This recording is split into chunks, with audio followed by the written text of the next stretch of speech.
just, it's actually kind of depressing if you start reading through avalanche fatality reports and you're just like, that's dumb, that's dumb, that's dumb, you know? Yeah. I mean, I knew people who their buddy was buried 10 feet away from them.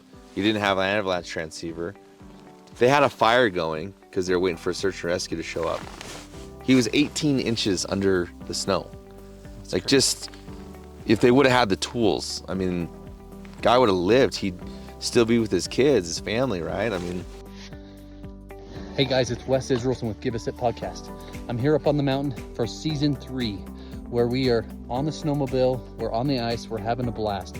If you are a leader, you're someone who owns a business, you're someone who wants to run your business, you're an entrepreneur, whatever it is, our goal is to connect with like-minded, amazing people out on the snow, doing something fun, even on the ice. If you want your chance to be a part of something special, network with some amazing people, share your stories, share your experiences, and help grow your business, help grow our business, help connect with other people, Give Us It Podcast, where we care about the way you sit. Hey guys, this is Wes Israelson with Main Street Office and Give Us It Podcast. We're up here at Daniel Summit Lodge with a special guest. Next week, I get to go do an avalanche course with this guy right here. And he is not only a professional, but he gets to train and teach people how to be safe up here in the mountains, which we are. We're on the freaking sleds, which is great. Second episode of this freaking season, so I'm super pumped. I'm excited. Again, Daniel Summit Lodge, and I just want you to tell them what your name is, your company, and how you help people. Yeah, my name's DJ Osborne. My company, Mountain Slayers. We are a tour company, and then we do riding clinics and avalanche courses for motorized users. Yeah. And a good friend of mine who's sitting right over there, his name's Josh McCreevy, but you know, he got me into sledding, I want to say 2 or 3 years ago, and he said, hey, if you don't go on an avalanche course, you cannot ride with us. That's a good riding partner. It is a great riding partner. Yeah, most riders, most crews do not kind of have a rule like that. I have a rule like that, so I definitely go ride with Josh more, and you. So well, that's good. And again, Give Us It Podcast is where we talk to business owners about business and life, because they're all mixed together. You have obviously this guiding company, avalanche teaching, course training, all this, but your family is motorsports. Yeah, we are motorsports. It's kind of funny you say that. We did a Can-Am in 2023. Can-Am launched the new X3. They invited my family out to be the talent behind the chute. That's awesome. And they were like, all right, you guys need to do this, this, and this. And we were laughing because we're like, well, this is what we do every weekend. It worked out perfect. So that's cool. Yeah. And when I first met you, I think it was a year ago up at Weller's Rec, which is where we got the sled, and just shout out to them. But they were doing a beacon test, or let's say class, in the parking lot with the snow, right? Yep. And man, everyone was like, hey DJ, like, do you go and ride? Like, everyone's like, you got to talk to that guy. I was a little bit nervous because anyway, when you don't know what you're doing on a machine and you have an expert, it's oftentimes hard for someone to come interact with you. You know, people may think that, but my goal is to like get you to ride better or get you trained, right? I mean, that's the core of our business. It started with tours, but it's since transformed into riding clinics and avalanche courses. Like, we do way more educational stuff than we previously did, But our goals are to get people to ride better and more safe. What was really cool is I reached out and said, hey, do you want to be on a podcast? He's like, yep, when? Just tell me when. Yeah, I'm here. I'm in. And for us, our goal is to educate what we do, but also what other business owners do, because sometimes in leadership or in business, it's lonely. It is. I mean, if we were just talking for a minute and you said most people don't even spend the time to go through an avalanche course or training. Yeah. Especially if you're going to go ride one of these amazing machines up freaking somewhere that's not safe. Yeah, so just in the Mountain West last year, 11,000 people took an avalanche course.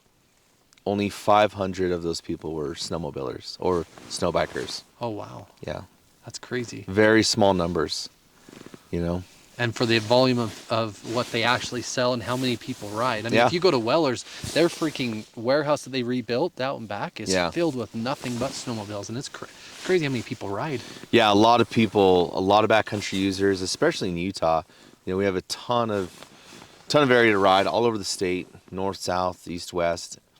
I think 25,000, 30,000 snowmobiles registered yearly in this state.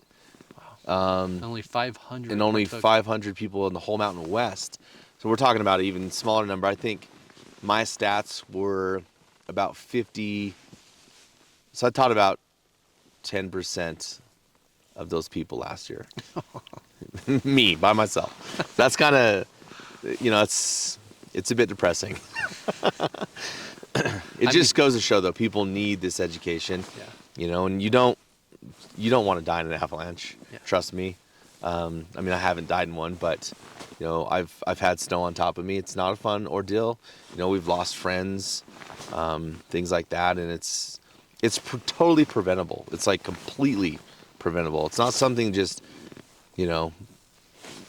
accidentally happens. Like you get yourself into situations, and so we like to teach people, like, look, if you get an avalanche, you probably made a couple mistakes, to get there. Yeah. But it's completely preventable, And so I'm passionate about what I do. I'm passionate about what we do as a business, but I'm also passionate about other business owners and people who educate and teach others. So why this? What got you here? I had this crazy life riding motorcycles from the time I was young. And then at one point I was living in Texas and I was riding motorcycles. I met this guy, Greg Godfrey, Travis Pastrana. Is that the Godfrey's the racing crew too, or is that the No, so Greg was founder of Nitro Circus. Okay. He did like the Children of the Metal God video series. Wow. Way back in the day. People probably don't even know what those are. And then he had this movie called Global Addiction that he did with Travis, and then they started the Nitro Circus. And so I came on board as a video editor for the Nitro Circus. After that happened, I tried to transition into, I guess, what we would call a normal job, right? And it just did not work out. I was so ingrained in the action sport industry and riding that I'm like, you know what? I'm going to start a motorcycle tour company. And that's what we did. We started single track, off-road company. And then that grew into snowmobiling, backcountry snowmobiling guide. And then eventually, years down the road, now I'm an avalanche instructor. Probably because you saw something or been across something that made you want to be more aware, right? Well, I think the biggest thing for me, I looked and I was like, you know what? My family travels. We travel a lot. We love to travel. And we go on tours, and I'm just like, we do this stuff back home. Like, why don't we show people the way we do it? Because in my opinion, it works a lot better than most tour companies out there. Most tour companies are, they're just peeling people through the door. There's no intimate, like, discussion about the day. You don't really get to know your tour guide, stuff like that. So I'm like, you know what? We're going to do this private based. So if somebody books me on Tuesday, that's their day. Whether it's one person or it's 10 of them, right? So that we can build a relationship with this group. So that this group can come out, ride with us, and experience this on a level that isn't, just a machine behind another machine in a line going through the mountain.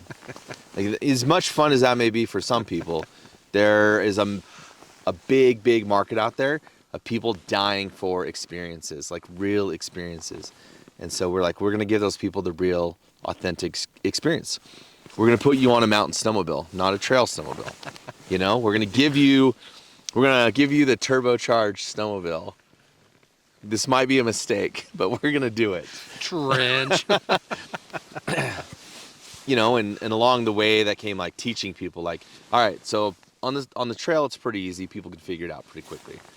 Once we leave the trail, though, it's this new thing. And soon I found, like, all right, I'm literally teaching every single person how to ride a snowmobile, which is fine. It's good.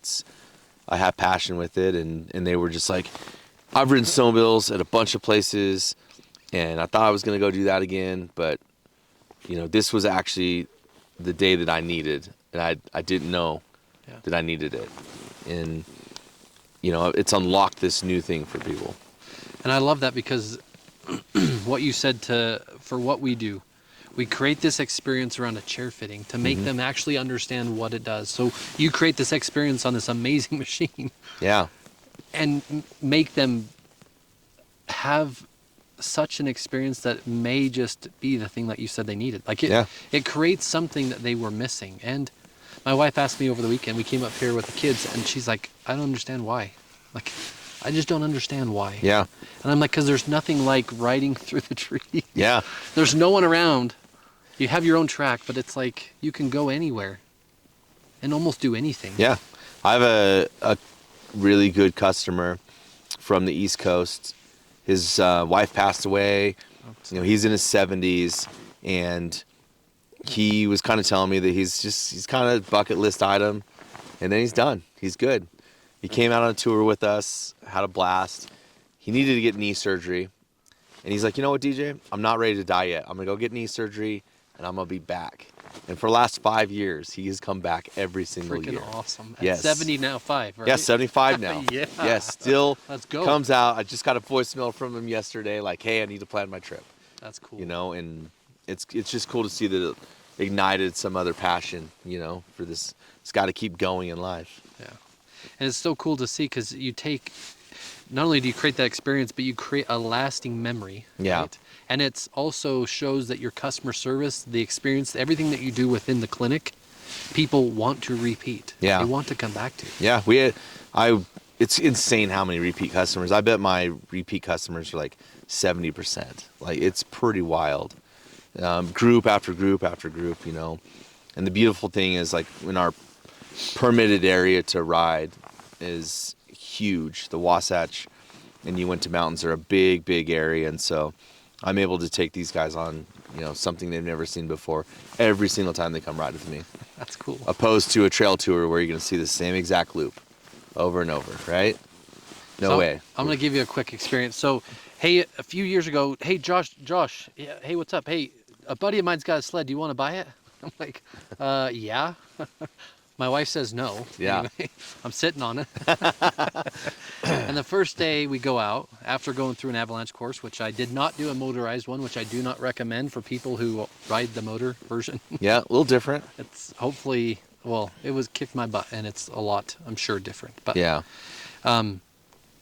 we get out on this trail, and we're riding, and the first thing is take a hard and go straight up off the trail.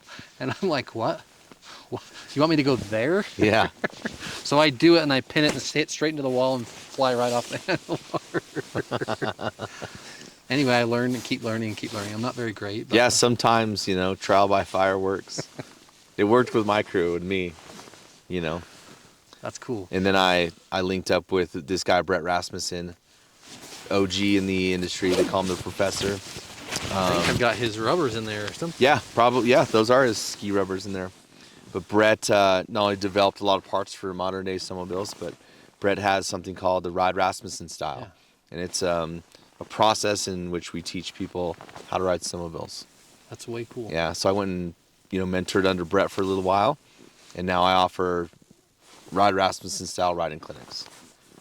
So, amongst everything else we talked about, what makes you different for people to want to reach out to? Like, I can feel the passion. Yeah. I can feel the heart there. You've got the experience, obviously, for many, many years, right? Yeah. What makes them want to reach out to you? I think that we create a really fun environment.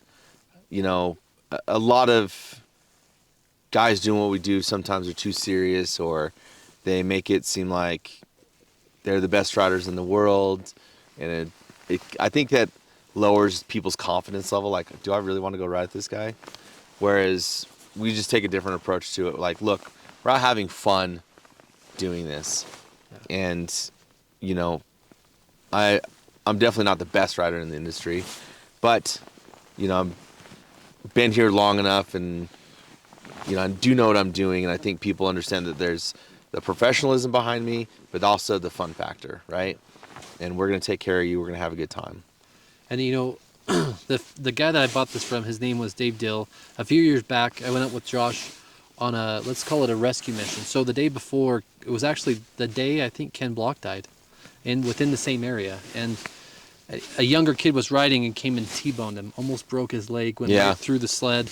We had to go get it. And, you know, the awareness behind what you teach and how you teach people to ride is as important as just the avalanche side. Yeah. Like, people need to know how to ride a 200 horsepower machine, Yeah. let alone where you should not take it or where you should go. Yeah, back in the day when I was a kid, I thought snowmobiling was the dumbest thing ever, right?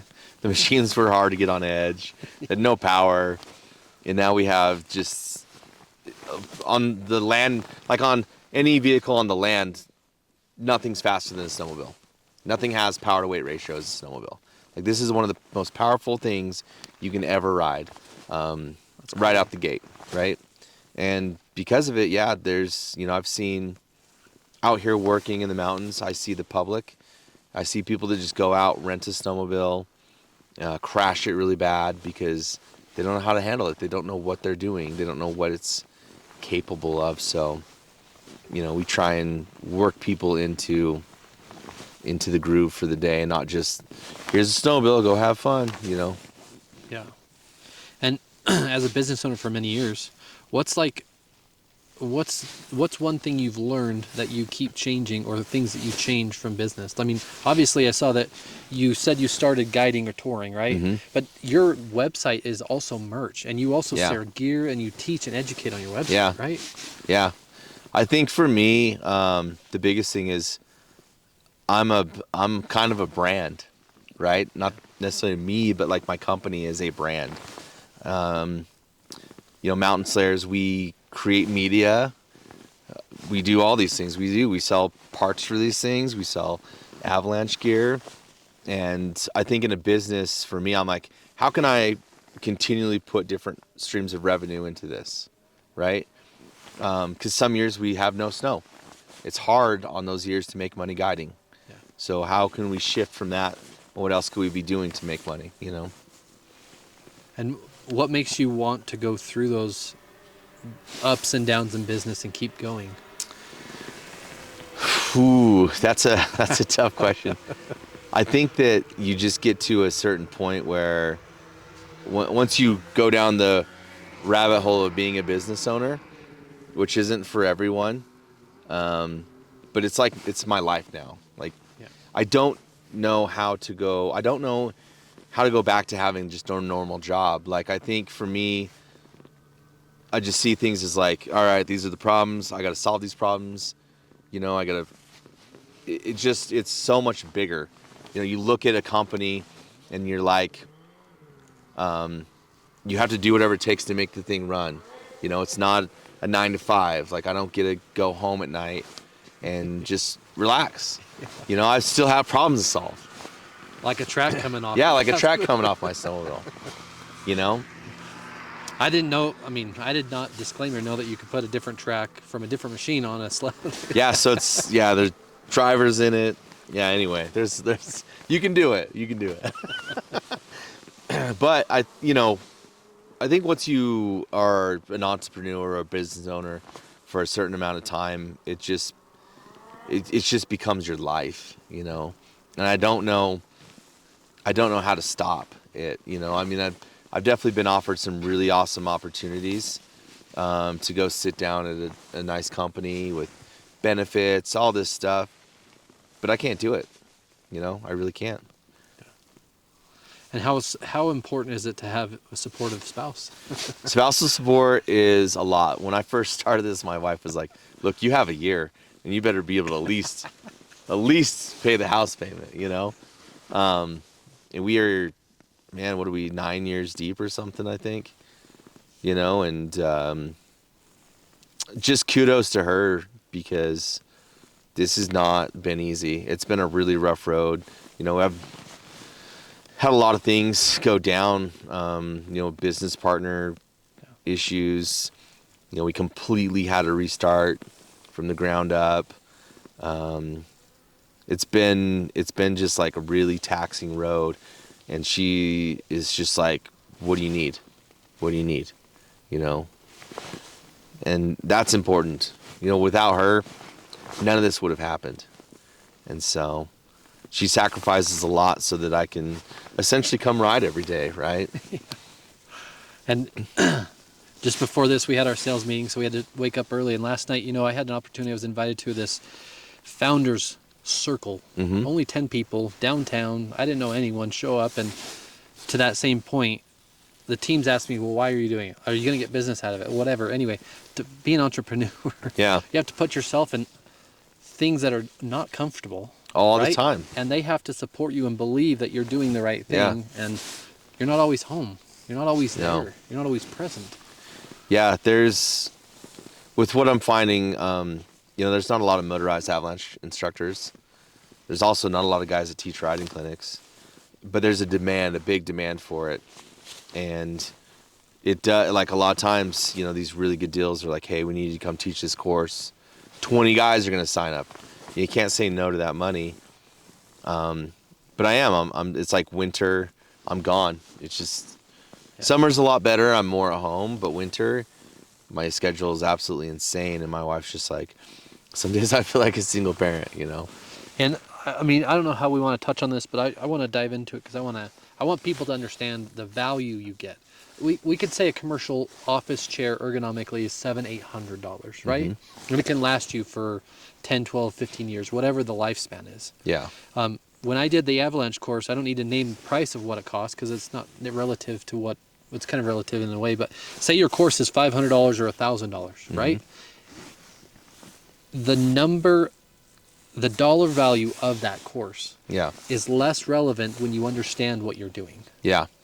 And I want you to talk about why people should invest in that. Why should they actually pay that money and do that? Just so that they can stay safe. Like we just talked about it, we joked about it. If you've never been through an avalanche course, I'm not riding with you. Yeah. Right? Yeah. Like why would you say that to someone? Why would someone need to spend that money? Yeah. The sad thing in the snowmobile industry is people have no clue what the value is until someone dies.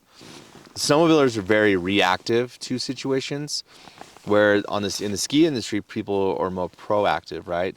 They're like, all right, I'm going to start backcountry skiing, so I'm going to go get this education. On the snowmobile side, it doesn't work like that. Somebody dies or they get in an avalanche, and then it's like, whoa, that's a big wake-up call. I need this training. And it sucks because a lot of people die for really dumb reasons, Like they didn't have a probe in their avalanche safety gear, or they didn't have a shovel, or they didn't have batteries in their avalanche transceiver. Just really, really dumb things. And it's like, man, this guy, father of 6, is dead now because of some very, very simple thing that could have been solved in his early morning at a departure check with his friends, right? Or they could have had just a 5-minute conversation in the parking lot. Yeah. Hey guys, the avalanche report's showing this. I think we should stay off big slopes today. Things like that. It's actually kind of depressing if you start reading through avalanche fatality reports and you're just like, that's dumb, that's dumb, that's dumb, Yeah. I mean, I knew people who their buddy was buried 10 feet away from them. He didn't have an avalanche transceiver. They had a fire going because they were waiting for a search and rescue to show up. He was 18 inches under the snow.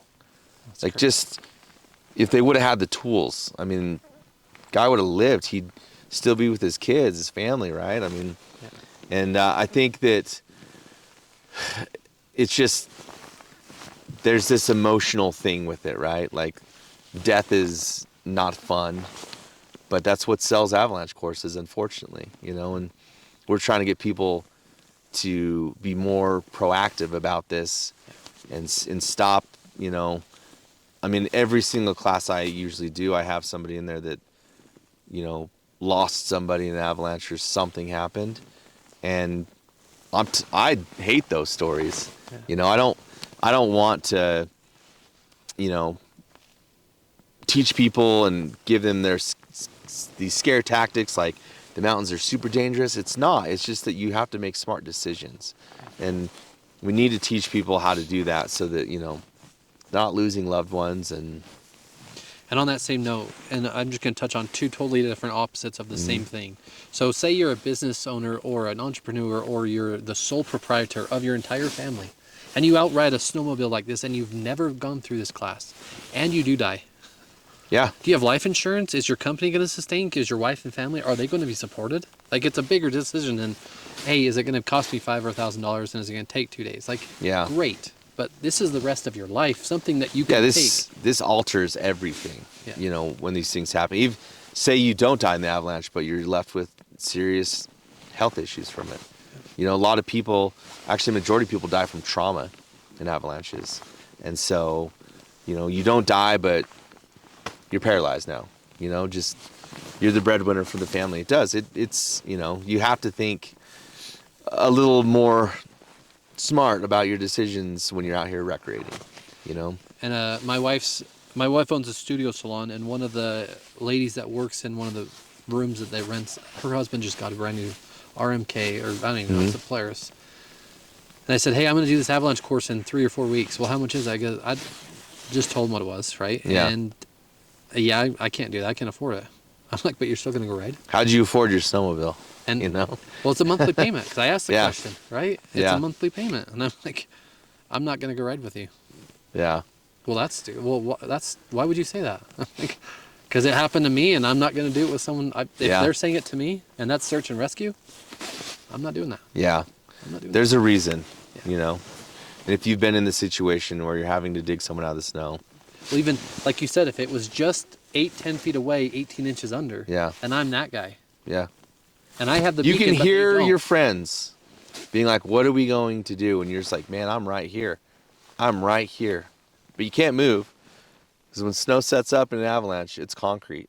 You're just stuck. You're in a tomb, just waiting for them to come get you. That scared me. You know, but you can hear. That's Yeah. And that's why, grateful to have you up here, and grateful to be a part of this, and grateful to be a part of next week. Like, Oh. I'm not a great rider, but I'm not afraid to go do most anything. Although I want to make sure I'm safe Yeah, for our business and for our family. Yeah. And, everyone that I know, because it would be awful to be the person that dies, but it's also awful to be the person that can't help that other person, because Yeah. you just don't know. well, and you may find it's more likely that you're going to run up on a group that they're having the issue, not you, right? I mean, the chances of you getting an avalanche are actually pretty low, but the chances of you running across another party that's been in an avalanche, much greater. And so you'll know what to do. You'll know how to help these people. That's another benefit behind this, you know. And say someone's just like this guy I know. Say he just bought a snowmobile. What are 4 things that he needs to have, or what would you tell him at Yeah. minimum he needs to have with him? Well, you need your shovel, you need an avalanche transceiver, you need a probe, and you need a backpack to carry it all on, and I also recommend a radio. Okay. Those are the minimum things. You don't need an avalanche airbag, but at least get a backpack to carry your rescue tools on your person. Yeah. Oh, and I was going to say, if your buddy wants to, he can finance an avalanche course on my website. I have financing options. I'm gonna send this to you. I might be the only guy in the industry, actually. But that means you. I mean, A, it means you want to make money, but B, it also means you care, right? If I you're do, giving yeah. the ability to someone to finance something that's going to help their life, there's a way for that to help. Yeah. Help. I understand it costs, you know, quite a bit of money to go do these things. But, you know, what's the cost of you not doing it and dying, you know? Well- That, like, or getting hurt. But you say the cost of it. This monosuit's more Yeah. than that. Yeah. That backpack's more than that. Oh, yeah. The sled's more than, like, Yeah. I mean, realistically. Well, in a season, you will burn more fuel in your snowmobile than what one of our courses cost. Yeah. You You just don't know? ever look at it because you'll fill up once every week or once every Yeah. other day. Like, you don't think about the money that's Yeah. happening. Yeah. Your sled crashes, you break it, you find the money to fix it, you know? Or I know I did. I ripped my track off. I found the money to fix the thing. and if someone's starting out in this type of business or in a business, what type of advice would you tell them as a business owner? This type of industry is tough because, you know, we have to work with federal agencies like the U.S. Forest Service or the Bureau of Land Management on permitting. Obviously, high risk insurance Because what we're doing is we're getting up and close and personal into and the other thing to think about is most of the outfitters out there lack training. There's not a lot of guys, like in my company, if you're going to be a snowmobile guide for me, you have to have a Pro 1 avalanche course, right? That means you've taken 2 rec courses in a rescue course, and then the pro course is a pass-fail. So you actually have to pass this thing, right? And they're a week long, big commitment. I'm sure they're not expensive either. Oh, they're very pricey. Yeah. And so it's a lot, right? But you know your stuff. And so you got to be Pro 1 to work for my company. You have to have some sort of medical training, wilderness first responder or wilderness first aid at very minimum. These are things that they don't require people to have as an outfitter in many states. Idaho requires you to have at least a rec level first aid they actually have a licensing board in Idaho for outfitters, but the rest of us states, it's the Wild West. You got to have liability insurance. That's about it. And so it's like, are you getting a quality guide? Yeah. Like when you come ride with us, you're getting a quality guide, and that's how we've set ourselves apart from everybody else. And if you're getting into this, I think that you should take the time to get the education so you can better serve your clients. Yeah. And I think that night at Weller's doing that beacon transceiver course, let's say, there were some forest guys there, there were some other avalanche guys there, and you had talked to, and like all of them were like, it's built a camaraderie, it's built a group of people, right? Yeah. And I mean, but in general, you have to, it's just like what we do. You have to have ergonomics training, you have to have furniture, you have to have all this other knowledge. Yeah. Otherwise, we're just spitballing. You're just... Well, and all these other people they're technically our partners. The Forest Service, the DNR, as much as you guys might not love the DNR, they're great guys. They have a job to do. Tell me where the elk are during archery season. Right? But they're also out here like taking care of the public. A lot of people drink and ride snowmobiles. We need DNR enforcement to handle that kind of stuff. Especially on the lake ice fishing or something. Yeah. If there is a problem, trust me, you're going to want the DNR to be there so they can better communicate with search and rescue, stuff like that. The Forest Service, great people. They're overwhelmed with stuff to do because, lack of budget and stuff like that. So once you see the inner workings of all these agencies, and then you're like, okay, this is a little different from what I see as a recreational guy. Like, quit asking me about my registration sticker. I've got one wild question. You don't have to answer if you don't. But the other question will be kind of just about business and life. But first question is you see all these crazy, stupid videos of people going from snow to water. Yeah. How fast do you need to be to be able to stay above that water? You need a nice, gentle pace at least. Okay. The snowmobile it doesn't float, but it floats under enough throttle. You just have to find out what that is, right? A good friend of mine taught me, when in doubt, throttle out. That's right. That's Josh McCreevy. Yep. Josh knows. What's a fun fact that people don't know about you? I think the fun fact about me is people don't know that I was a software engineer. Yeah. And that I maintain our website. It looks like it looks legit. I still work in software to this day. I actually have some buddies that own a company that sells electric motorcycle parts, and I run a lot of their technology. It's software engineer nerd. Right? I love technology. Prying question. Mm-hmm. You hear Polaris, you hear Skidoo. Why Skidoo? Ooh, Skidoo. Man, they build what I deem the most quality snowmobile on the market. Skidoo's also been very generous to me over the years. They've been a great partner of mine to have. Polaris did a little bit for me. We were with Polaris for a little while. But Skidoo just outshines. The quality of the snowmobile is just top notch, I got into a conversation about 3 months ago with a guy that's a Polaris hardcore guy, and he's like, I don't even want to talk to you because you're a skidoo guy. I'm like, what the hell? You know, there's something I can find about every snowmobile that I really love. You know, I rode the new Articat 858 yesterday, and it's a great snowmobile. Is that the non-NA too? Yep. Or is, yeah. Yeah, it's very the 858 cc motor, very powerful. You know, let's be real, competition drives, man, and these snowmobile manufacturers, we need all of them. We need Polaris in the game. We need Articat. We need Yamaha to come back. We need that for every brand to survive and for the sport to continue to grow. You know, so everybody makes a good snowmobile these days. I just think that Ski-Doo outshines in a couple of areas. Yeah. You know.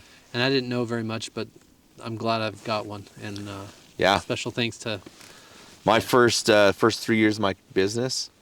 I rode the same exact sled, and nobody knew. Everybody thought I got a new sled every year. I changed the wrap on it, but I put 6,800 miles on that snowmobile, boosted too, aftermarket turbo. They're reliable snowmobiles, and that's why I, in the grand scheme of things, choose Ski-Doo. If someone today wants to get a hold of you, when is too late? When can they? How do they do that? And like, yeah, what's the best way? Is it just your website, or is it a phone call? Is it? You know, I take phone calls, emails, social media. We're very active on social media.